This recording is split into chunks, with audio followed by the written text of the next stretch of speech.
मेरा मायका। बच्चों की गर्मियों की छुट्टियां हुए अभी 2 दिन ही हुए थे। सुबह सुबह पापा का कॉल आ गया। बोले बेटा कब आओगे। मैंने अपने अनमने मन से बोल दिया पापा अभी कुछ पक्का नहीं है। कपिल टूर पर गए हैं, उनके आने के बाद देखती हूँ। पापा की आवाज़ रुआसी हो गई। बोले बेटा तुम्हारी माँ नहीं है तो क्या हुआ, तुम्हारा मायका तो है और मैं तो हूँ। कपिल से बात करो और जल्दी आ जाओ। जी पापा के आगे मैं कुछ बोल ही नहीं पाई।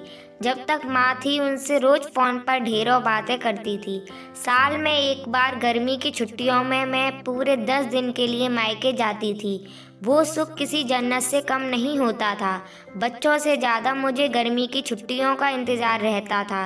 पर जब से माँ गई मेरा मायके जाने का मन ही नहीं करता। ऐसा लगता है जैसे मेरा मायका ही खत्म हो गया। एक सूनापन, एक खालीपन सा मेरी जिंदगी में भर गया था। पापा एकदम शांत स्वभाव के थे और कम बोलते थे, पर सबकी ज़रूरत का पूरा ध्यान रखते थे। ऐसा नहीं कि मैं पापा को प्यार नहीं करती थी, पर बचपन से मैं माँ के ज़्यादा करीब थी, या यूँ कहूँ कि वे मेरे दिल के सबसे करीब थी। अपने सारे सुख दुख एक सहेली की भांति मैं उनसे साझा करती थी। आज सुबह सुबह पापा का कॉल आया तो उन्हें मना नहीं कर पाई। पापा का दिल रखने के लिए कपिल से बोलकर अगले ही हफ्ते के टिकट करवा लिए और पहुंच गई मायके। जैसे ही दरवाजे पर पहुंची माँ की याद आ गई। ऐसा लगा जैसे वह अभी बाहर निकलकर मुझे गले लगा लेंगी। सोच के आंखें भर आई, किंतु आज माँ की जगह पापा बाहें फैलाए मेरा इंतजार कर रहे थे। सालों बाद पापा को गले लगाकर खूब रोई। पापा ने अपने आंसू छुपाते हुए प्यार से मेरे सिर पर हाथ फेरा तो दिल थोड़ा हल्का हो गया। बहुत दिन बाद पापा को देखा, कमज़ोर लग रहे थे। वैसे तो भाई भाभी और पापा सभी मेरा बहुत ध्यान रख रहे थे। बच्चे तो अपने खेल और मस्ती में व्यस्त हो गए थे, पर न जाने क्यों मेरी नज़रें हर पल जैसे माँ को ही ढूंढती थी। आज भी पापा पहले की तरह रोज़ खाने के बाद मेरी पसंदीदा मटका कुल्फ़ी लाना नहीं भूलते थे। भाई भी बच्चों को कभी पार्क, कभी चिड़ियाघर तो कभी बाजार घुमाने ले जाता था। भाभी भी रोज़ मुझसे पूछकर मेरी पसंद का खाना बनाती। सब कुछ पहले की तरह ही था, बस माँ नहीं थी। इस बार मायके में मेरा दिल नहीं लग रहा था। माँ की कमी मुझे बहुत खल रही थी। कपिल को कॉल करके मैंने 2 दिन बाद का टिकट करवा लिया। सबने मुझे रोकने की बहुत कोशिश की, पर मैं नहीं मानी। देखते ही देखते मेरे जाने का समय आ गया। आज शाम की ट्रेन से मेरी घर वापसी थी। मैंने सामान पैक करके रख लिया था, बस पापा का इंतज़ार कर रही थी। पापा ना जाने सुबह से बिना बताए कहाँ चले गए थे। उनका मोबाइल भी नहीं लग रहा था। मन घबरा रहा था, बिना बताए आखिर गए कहाँ। इधर मेरी ट्रेन का समय भी होता जा रहा था। समझ नहीं आ रहा था कि क्या करूं।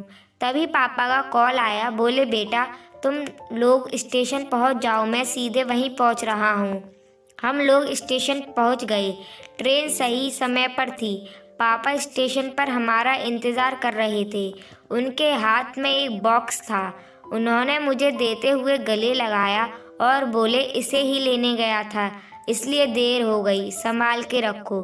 मैंने आश्चर्यचकित होते हुए पूछा इसमें क्या है। पापा की आंखें भर आई। अपने आंसू पोंछते हुए बोले तुम्हारी माँ का प्यार। कुछ समझती तभी ट्रेन आ गई। हमें ट्रेन में बैठा के पापा और भाई ने विदा कर दिया।